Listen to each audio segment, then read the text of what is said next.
Satu lagi inisiatif yang telah dibentangkan dan diumumkan dalam bajet 2022 adalah e-Pemula dengan jumlah peruntukan sebanyak 300 juta ringgit dan bakal manfaatkan sekitar 2 juta rakyat Malaysia, sebahagian besarnya merupakan mahasiswa.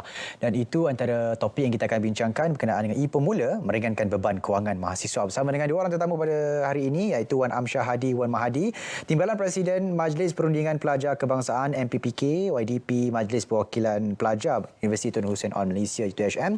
Dan sebelah hujung sana kita ada dari Sabah Eliza Neville Anthony, Presiden Majlis Perwakilan Pelajar MPP Universiti Malaysia Sabah. Assalamualaikum. Waalaikumsalam. Alhamdulillah. Kalau ikutkan mereka ni daripada tengah open house baru makan buka puasa. Jadi kalau kita nak ikutkan e-Pemula ni sebagai satu inisiatif yang baru, kita kata sepanjang 2 tahun ini mungkin ada sebelum ni tapi dibaharukan dan juga ditambah baik daripada apa-apa yang sebelumnya. Dan sebagai seorang pelajar, apa pandangan tentang insentif e-Pemula yang diberikan oleh kerajaan ni, Amsyah? Baik, terima kasih saudara pengacara. Kalau tanya saya, pandangan saya lah tentang e-Pemula ini sendiri. Pertama sekali saya nak ucapkan terima kasihlah kepada kerajaan, terutamanya yang amat berhormat, kepada Menteri KBT dan juga Menteri Kewangan kerana telah memberikan insentif kepada mahasiswa ini melalui program e-Pemula yang mana memberikan insentif RM150 secara e-wallet kepada pelajar. Pada pandangan saya, ini adalah satu perkara yang cukup baik kepada mahasiswa kerana insentif RM150 ini dapat digunakan pakai oleh mahasiswa bagi meringankan beban kewangan pelajar itu sendiri. Sebab kita tahu pelajar-pelajar kadang-kadang ada masalah dari segi kewangan dan sebagainya. Jadi ini adalah satu benda yang dapat membantu kepada mahasiswa lah. Walaupun meringankan beban dan juga mengawal memberikan kelonggaran kepada kekangan mahasiswa itu sendiri. Namun terdapat juga rungutan daripada segelintir pelajar yang mempunyai kekangan membeli secara online. Antaranya seperti kekurangan kedai di setengah kawasan di luar bandar yang menggunakan sistem e-dompet. Jadi apa antara pendapat Eliza sendiri tentang isu ini dan apa tips yang boleh kongsikan untuk membantu mereka memanfaatkan kredit yang diberikan? RM150 tu bukannya sikit. Betul saudara. Okey, terima kasih saudara. So tadi mengenai cabaran. So kita tahu bukan semua kedai, bukan semua peniaga menggunakan e-wallet ini. Bahkan sekiranya saya kembali kepada Sabah sendiri, ada beberapa tempat, mungkin kedai-kedai besar, peniaga-peniaga besar sahaja yang akan menggunakan e-wallet ini. Bagaimana pula dengan penjajah kecil, peniaga kecil, mereka jarang menggunakan e-wallet ini. Jadi isunya di sini bila kita ada mungkin para pelajar ataupun para anak-anak muda, mereka ada e-wallet dan sebagainya, tapi mereka tidak dapat menggunakannya sebab mereka tidak ada platform untuk menggunakannya lah. Mungkin di kawasan bandar kita boleh katakan sangat mustahil sekiranya tidak ada e-wallet. Tapi bagaimana dengan kawasan pendalaman lah? Bagi contoh mungkin dekat dengan saya sendiri iaitu di Kundasang Sabah. Di Kundasang Sabah ni terdapat ada gerai-gerai yang menjual sayur-sayuran, buah-buahan dan bunga-bungaan lah. Di mana di sana mereka menerima cash, tidak menerima e-wallet. Jadi isunya di situ bila e-wallet ni untuk semua, tetapi bagaimana dengan orang yang tinggal di kawasan tersebut lah. Mungkin ingin berbelanja dan sebagainya, agak sukar sedikit lah. Apa tips yang boleh dikongsikan? Tips yang boleh dikongsikan adalah bagi pendapat saya, mungkin mereka ni boleh pergi tempat ke tempat yang lain lah sebab tidak jauh sangat jugalah. Mungkin pergi tempat ke bandar dan sebagainya untuk berkongsi lah untuk menggunakan e-Pemula. Sebab sayang sekiranya berada di e-wallet saya tapi tidak digunakan. Bagi saya lah. Boleh tak macam tu? Betul. Jadi tips yang ada lagi mungkin cari kedai ataupun cari mana-mana peniaga penjajah yang menggunakan e-wallet ni tersebut. Mungkin di sini di Semenanjung ni mungkin popular dengan TNJ dan sebagainya lah. Tapi di Sabah ni dia agak popular dengan Bus. Selain daripada tu dia kurang popular sebenarnya lah. Okey, baik. Kalau kita tengok kan e-wallet ataupun e-Pemula ni diberikan kepada ada aplikasi A, B, C kan. Ada yang satu kedai ni support A tapi tak support B. Itu pun juga masalah yang kita hadapi juga antaranya. Tapi kita nak tahu RM150 Amsyah buat apa? Baik. Kalau saya lah, RM150 itu biasanya kalau kita gunakan duit itu, kita pergi kedai-kedai, biasanya kita akan beli barang keperluan harian. Contohnya macam makanan. Kita juga boleh gunakan untuk beli buku-buku, alat tulis dan sebagainya. Jadi itu sebenarnya pada saya, kalau saya lah, itu yang saya akan buat. Sebab itulah duit yang orang berikan kepada kita untuk kita gunakan dengan sebaik mungkin. Selain daripada belanja girlfriend. Selain daripada kalau itu tak ada lain girlfriend lain lah. Okay. Jadi itu yang boleh dikongsikan. Sebab apa e-Pemula ni dia diberikan kepada contohnya satu aplikasi untuk kita gunakan dan juga kita beli barang secara online dan juga kita tebus secara face to face, secara fizikal, tapi perlukan scan barcode dan sebagainya.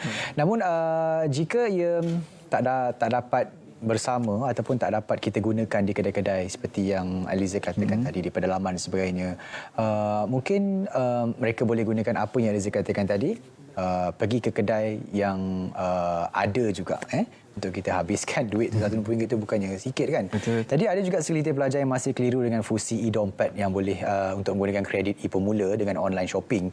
Jadi macam mana sebenarnya Eliza untuk kita terangkan dalam bahasa mudah bagaimana penggunaan e-Pemula boleh membantu dalam usaha memulihkan pemulihan ekonomi negara ni? Okey, betul. E-Pemula ni kita tahu masa sekarang kita tidak boleh membeli dia secara atasan, maksud saya macam Shopee dan sebagainya. Tapi kenapa dia di kerajaan buat begitu? Sebab konsepnya give and take. Konsep give and take di mana pengaliran wang tu hanya di dalam negara kita saja. Sebab kalau kita belanjakan dia secara atas talian seperti Shopee dan sebagainya, so semestinya kita akan membeli di international. So maksudnya pengeluaran duit tu akan pergi ke luar negara dan sebagainya lah. Tapi kalau di dalam negara kita, maksudnya pengeluaran di dalam negara kita lah, kerajaan beri, kita belanja dan duit tu akan kembali semula begitu. Maksudnya hal ini akan membantu kita punya sektor ekonomi dan sebagainya lah. Itu konsep utama yang bagi saya secara ringkasnya lah. Jadi RM150 tu bagi Amsyar cukup atau tak?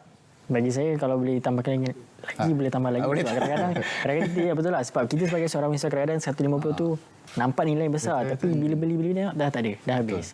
So pada saya mungkin boleh tambahkan lagi. Boleh tambah lagi.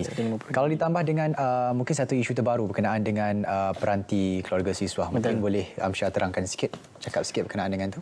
Baik, peranti keluarga siswa ni diberikan untuk kita kata nak memberi kemudahan kepada pelajar-pelajar B40 khususnya yang mana yang ada masalah dari segi dia orang ni tak ada peranti internet ataupun dia orang tak ada peranti yang membolehkan mereka belajar secara atas talian dan meringankan beban daripada nak kena beli peranti yang baru. Jadi pada saya peranti yang diberikan kepada pelajar ni amat membantu mereka terutamanya dalam sektor pendidikan. Sebab kita tahu mahasiswa kadang-kadang ada yang sampaikan tak ada laptop nak belajar, tak ada laptop untuk buat assignment dan sebagainya. Jadi itu adalah inisiatif yang sangat baik diberikan oleh kerajaan untuk membantu meringankan beban mahasiswa. Jadi apa yang Aliza boleh nampak supaya peranti ini dapat diberi manfaat kepada mahasiswa-mahasiswa yang memerlukan? Mungkin ada sedikit pesanan ke kepada mereka yang tak perlu pun ambil juga peranti itu. Boleh juga kan? Bagi saya macam peranti ni mungkin bagi yang betul-betul memerlukan perlu mohon peranti. Sebab seperti saya tahu zaman sekarang ni zaman online. Kita study secara hybrid, secara online dan sebagainya. Di mana kita memerlukan peranti-peranti dan seperti yang saudara Amsyar tadi cakap tadi, bukan semua ada komputer riba dan sebagainya lah. Mungkin bagi yang orang cakap kurang memerlukan, maksudnya berkemampuan tapi mereka cakap tertarik ingin memohon, bagi pendapat saya mungkin beri dahulu kepada mereka yang betul-betul memerlukan golongan B40 dan sebagainya. Sebab kita nak tahu apa yang mereka kurang dan sebagainya. So peranti ini sekaligus akan membantu mengurangkan masalah mereka, keperluan-keperluan mereka terutama dari segi education lah. Saya kira satu hari nanti jika tidak diperlukan lagi, wajar tak untuk dipulangkan semula ataupun kita simpan je Amsyar patutnya? Saya rasa better simpan lah. Lebih baik untuk kita simpan kadang-kadang sebab kita tak tahu in future apakah yang akan berlaku untuk diri kita. Dan mungkin kalau kata peranti itu masih boleh digunakan, kita boleh bagi ke adik-adik untuk mereka pula yang gunakan untuk mereka belajar. Jadi saya rasa benda itu sebenarnya bukan manfaat kepada pelajar itu sahaja, tapi kalau boleh digunakan sebaiknya, mungkin dia boleh berikan kepada adik-adik ataupun bantu lagi orang lain yang memerlukan dari segi alat untuk belajar lah. Jadi bagi pendapat Aliza, mungkin apa inisiatif pendigitalan lain yang perlu diterokai bagi merealisasikan transformasi digital negara, Aliza? Ya, pada pendapat saya, sekarang kita telah ada e-Pemula. Itu daripada sektor ekonomi itu sendirilah, My Digital dan sebagainya. Bagaimana pula dengan kita ambil skop yang besar, pendidikan? Mungkin kita boleh buat e-pendidikan dan sebagainya, e-teleskop pendidikan. Bagaimana dari segi residensi? Mungkin kita buat e-residensi. Mungkin sekarang kita ada MyCard secara fizikal. Mungkin pada in future kita ada MyCard secara atas talian, maksud saya yang berada di telefon dan sebagainya. Kita lagi memudahkan kita lah. Mungkin ni akan mengurangkan cash, kehilangan MyCard. Mungkin kita sekarang kalau hilang MyCard kita perlu buat laporan dan sebagainya dan perlu settlekan lah. Kalau ada MyCard ni dia akan lagi memudahkan kerja kita lah. Maksudnya data nak akan hilang dan sebagainya. Tapi dia ada pro and cons-nya lah, di mana mungkin keselamatan dan sebagainya lah. Mungkin itu salah satu bagi saya lah, e-residency, MyCard dan sebagainya. Ya, okey, baik. Jadi apa aspirasi Amsyar pula dalam masa 3 ke 5 tahun akan datang dari segi pendigitalan negara secara keseluruhannya dalam membentuk minda digital dalam kalangan belia pada masa kini? Baik, apa yang saya nampak dalam masa 3 hingga 5 tahun yang akan datang, bermulanya dengan pemula ini sendiri, sebenarnya kita dah membuka ruang di universiti untuk ke arah kawasan bebas tunai. Maksudnya dengan adanya pemula ini sendiri, kita dapat mewujudkan satu kampus, budaya kampus yang mana pelajar pelajar pergi ke kafe, tidak perlu lagi bawa cash, tidak perlu lagi bawa duit, tapi hanya menggunakan e-wallet saja. Tak perlu dah bawa duit banyak-banyak ke mana, ke sana ke sini kan. So jadi ia dapat meringankan dari segi keselamatan mahasiswa lah, nak bawa duit banyak-banyak tu. Dan satu lagi, kita pun ke arah satu budaya yang lebih digital. Maksudnya kita nak ada supaya mahasiswa ni ataupun rakyat di Malaysia ni sendiri tahu akan kewujudan digital itu sendiri. Sebab kita tahu, macam contoh macam Eliza cakap tadi, dekat Sabah Sarawak mungkin ramai lagi pelajar-pelajar yang tak tahu pun nak guna e-wallet tu macam mana. Mungkin ada kawasan-kawasan pedalaman pelajar pun tak tahu lagi fungsi dan peranan e-wallet tu. Mungkin itulah orang kata pencetus kepada satu pendedahan digital kepada pelajar-pelajar di luar sana. Dan saya yakin dan percaya dalam masa 3 dan 5 tahun akan datang, negara kita akan berkembang dari sektor digital ini sendiri dengan satu langkah yang ada inilah saya kira. Langkah yang paling cepat ataupun paling mudah untuk kita mungkin yang kita boleh bayangkan bersama. Saya cuba bayangkan di sebuah universiti ada satu mat yang mengumpulkan lokal-lokal punya barang, lokal-lokal punya produk untuk disatukan dan dijual menggunakan e-pemula. Jadi apa pendapat Eliza berkenaan itu? Saya bersetuju dengan itu, Ustaz, di mana kita tahu bahawa e-pemula ni adalah untuk barang-barang lokal, perniagaan lokal. Jadi sekiranya satu universiti dia ada satu mat dan barangan tersebut ada barangan lokal dan dia menggunakan konsep e-wallet dan sebagainya. So inisiatif kerajaan ini akan disebut sepenuhnya, di mana pembayaran menggunakan e-wallet dan barang-barang tersebut adalah barang-barang lokal dan sebagainya. Jadi kita tahu di sini mungkin ada setengah universiti yang mengamalkannya, ada setengah universiti yang belum ada lagi. Tapi bagi saya mungkin universiti-universiti yang ada sekarang ni minimart ataupun yang ada dalam universiti mereka, so pasti ada barang-barang lokal dan kebanyakan menggunakan e-wallet itu sendiri sebenarnya. Baik, kita ingin mengucapkan terima kasih kepada dua tetamu kita pada hari ini, Wan Amsyar Hadi Wan Mahadi, Timbalan Presiden Majlis Perundangan Pelajar Kebangsaan MPPK, juga BDP Majlis Perwakilan Pelajar Universiti Tun Hussein On Malaysia UTHM, dan juga Eliza Neville Anthony, Presiden Majlis Perwakilan Pelajar MPP Universiti Malaysia Sabah, kena sudi bersama kita pada hari ini membincangkan topik e-pemula dan juga pendigitalan dalam negara. Dan pastinya kita akan bersama dengan anda selepas saja nanti dalam Malaysia IPT bercakap berkenaan dengan Hala 7 Muzik Irama Malaysia. Kembali selepas ini.